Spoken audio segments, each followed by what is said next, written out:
मेरे जो छोटे वाले भैया हैं, उनको कुकिंग का बहुत शौक है और वो बहुत अच्छा दाल तड़का बनाते हैं, बिल्कुल ढाबा स्टाइल। तो आज मैं उन्हीं की रेसिपी आप लोग के साथ शेयर करने वाली हूँ। वाक़ई ये रेसिपी बहुत अच्छी बनती है। तो सबसे पहले मैंने यहाँ पे चने का दाल को रात भर के लिए भिगो के रख दिया था। तो जब भी हमारे घर में दाल तड़का बनता है, भैया को ज़रूर पूछा जाता है कि उसमें क्या मसाले जाएँगे। तो यहाँ पे दाल जो है वो काफ़ी अच्छी तरह से सोख हो गया है। अब हम इसे पानी से निकाल कर प्रेशर कुकर में डालेंगे।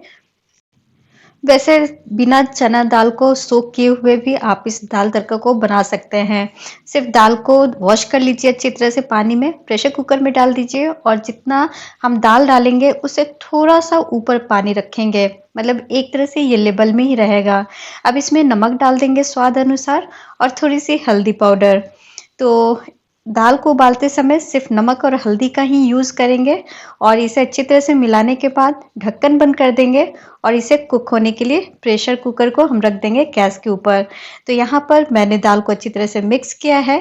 अब हम इसे सीटी लगाएंगे कम से कम 2 से 3 या 3 से 4 जैसा दाल को गलने में टाइम लगता है। कभी-कभी दाल यदि वैसी क्वालिटी की होती है जिसमें ज़्यादा सीटी लगाना होता है, तब आप इसे अपने अंदाज से कुक कर लीजिए। बस दाल को बहुत ज़्यादा गलाना नहीं है। अब मैं यहाँ पे वेजिज़ चॉप कर रही हूँ, तो सबसे पहले मैंने यहाँ पे प्याज़ लिया है।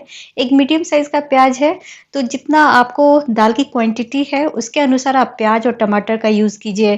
तो यहाँ पर मैंने 1 कप दाल लिया है, तो इसके लिए मैं 1 मीडियम साइज़ का प्याज़ और 2 मीडियम साइज़ का टमाटर ले रही हूँ। सभी को बारीक चॉप कर लेंगे और हरी मिर्ची अपने टेस्ट के अकॉर्डिंग या फिर तीखे के अनुसार ले सकते हैं। अब यहाँ पर मैं जो लहसुन है उसे भी बहुत बारीक चॉप कर रही हूँ और ये फ्रेश धनिया पत्ती है, इसे भी मैंने चॉप करके रख लिया है। अब जो अदरक है उसे हम थोड़ा-सा लच्छे में काटेंगे क्योंकि हम इसे तड़के के साथ लास्ट में ऐड करेंगे। तो मैंने इस तरह से जूलियन में काटा है, आप चाहे तो इसे भी बारीक चॉप कर सकते हैं या फिर लहसुन अदरक का पेस्ट यूज़ कर सकते हैं। वैसे चॉप करके जब डालेंगे दाल तड़का में, तो इससे दाल तड़का का टेस्ट ही बढ़ जाता है। यहाँ पर प्रेशर निकलने के बाद मैंने प्रेशर कुकर का ढक्कन खोला है और दाल चेक किया है। आप देख सकते हैं दाल बिल्कुल अभी खरा-खरा है पर बहुत अच्छी तरह से गल गया है। अब हम तड़का स्टार्ट करेंगे, तो सबसे पहले कढ़ाई को गरम कर लें। अब इसमें डाल दें 2 से 3 चम्मच सरसों का तेल। मैं यहाँ पे सरसों का तेल यूज़ कर रही हूँ, आप जो भी तेल खाते हो आप वो इसमें डाल सकते हैं।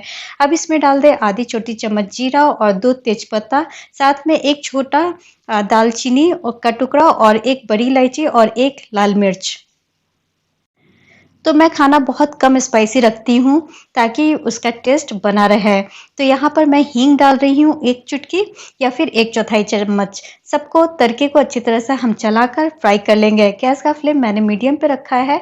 जैसे तड़का अच्छी तरह से फ्राई हो जाए, अब हम इसमें प्याज डाल देंगे। प्याज डालने के बाद अब इसमें हरी मिर्च डाल दीजिए और लहसुन डाल दीजिए। सभी को हम प्याज के साथ बिल्कुल गुलाबी होने तक फ्राई करेंगे। गैस का फ्लेम मैंने मीडियम टू लो के बीच में रखा है। तो तड़के को अच्छी तरह से फ्राई करेंगे। इसमें बिल्कुल एक अच्छा कलर आना चाहिए जिससे इसका टेस्ट और भी बढ़ जाता है। अब इसे बराबर चलाएंगे। चलाने के बाद मैंने थोड़ी देर के बाद इसमें ढक्कन लगाया है और यहाँ पर मैं थोड़ा-सा ऐड कर रही हूँ बटर। बटर से दाल तड़का में काफ़ी अच्छा टेस्ट आता है। आप चाहे तो इसमें घी का भी इस्तेमाल कर सकते हैं। बटर को भी अच्छी तरह से मैंने प्याज के साथ मिक्स किया है। गैस का फ्लेम मैंने अभी भी लो टू मीडियम के बीच में रखा है। तो यहाँ पर प्याज को मिक्स करने के बाद अब ढक्कन लगा दें और इसे फ्राई होने दें। तब तक मैं इधर जो काली मिर्च है इसे दरदरा कूट कर तैयार कर लूँगी। आप चाहे तो इसमें काली मिर्च का पाउडर भी यूज़ कर सकते हैं, पर ये दरदरा कूटा हुआ काली मिर्च से इसका टेस्ट काफ़ी अच्छा आएगा। तो यहाँ पर मैंने काली मिर्च को भी दरदरा कूट लिया है और यहाँ पर मैं बीच-बीच में ढक्कन हटाकर प्याज को चेक कर रही हूँ।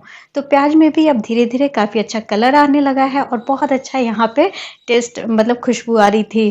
तो मैंने प्याज को इस तरह से 2 से 3 बार ढक्कन लगाकर कुक किया है।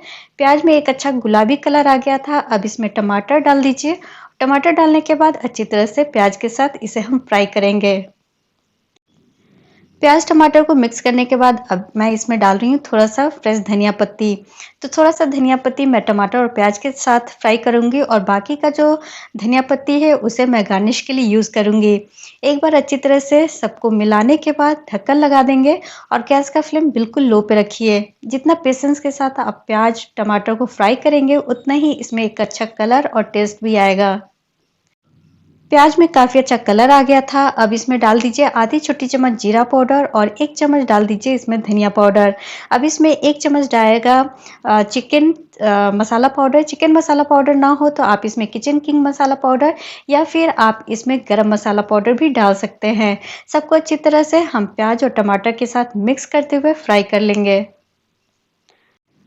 यदि आपको और भी स्पाइसी बनाना हो तो इस समय आप आधी छोटी चम्मच लाल मिर्च पाउडर भी डाल सकते हैं, उससे कलर और टेस्ट दोनों अच्छा आएगा। अब सारी चीज़ों को अच्छी तरह से हम लो फ्लेम पर फ्राई करेंगे। मैं बार-बार कहती हूँ जितना अच्छी तरह से आप मसालों को फ्राई करेंगे ढक्कन लगा के उतना ही टेस्ट सब्जी में आएगा या फिर दाल तड़का में आएगा। तो यहाँ पर मैंने ढक्कन हटाई है और प्याज और टमाटर को एक बार चेक करेंगे, काफ़ी अच्छी तरह से फ्राई हो गया है। अब इसमें हम उबले हुए चना दाल डाल देंगे पानी के साथ। तो जितनी थिकनेस आपको दाल में रखनी हो, उसके अनुसार इसमें हम गर्म पानी ऐड करेंगे। तो यहाँ पर मुझे कुछ अच्छा लग रहा था थिकनेस इसलिए मैंने अभी तक पानी इसमें ऐड नहीं किया है, पर थोड़ा देर चलाने के बाद मुझे थोड़ी थिकनेस इसकी गाढ़ी लगी है, तो मैंने यहाँ पे गर्म पानी करीब आधा कप यूज़ किया है। सबको अच्छी तरह से मिक्स करेंगे, ढक्कन लगा देंगे और इसे लो फ्लेम पर उबाल आने तक कुक कर लेंगे। वैसे हर चीज़ बहुत अच्छी तरह से कुक हो गया है, बस मसालों के साथ दाल को अच्छी तरह से हमें उबालना है। तो बीच में एक बार मैंने ढक्कन हटाकर दाल को चेक किया है, दाल काफ़ी अच्छी तरह से कुक हो गया है और बहुत अच्छी खुशबू आ रही थी। तो यहाँ पर मैं आपको दाल भी प्रेस करके दिखा दे रही हूँ, काफ़ी अच्छी तरह से दाल गल गई है और एक बार मैंने मिक्स किया है दाल को, वापस से ढक्कन लगा दी है और 1 से डेढ़ मिनट के लिए इसे ढक्कन लगाकर छोड़ दिया था ताकि ये अच्छी तरह से उबल जाए। 2 मिनट के बाद मैंने ढक्कन हटाई है और दाल में काफ़ी अच्छा उबाल आने लगा था और अभी भी जो दाल है वो बिल्कुल खरा-खरा है और मगर काफ़ी अच्छी तरह से गल भी गया है। तो ये दाल तड़का हमारा बनकर तैयार है। वापस से ढक्कन लगा देंगे और इसे थोड़ी देर के लिए छोड़ देंगे गैस बंद करके।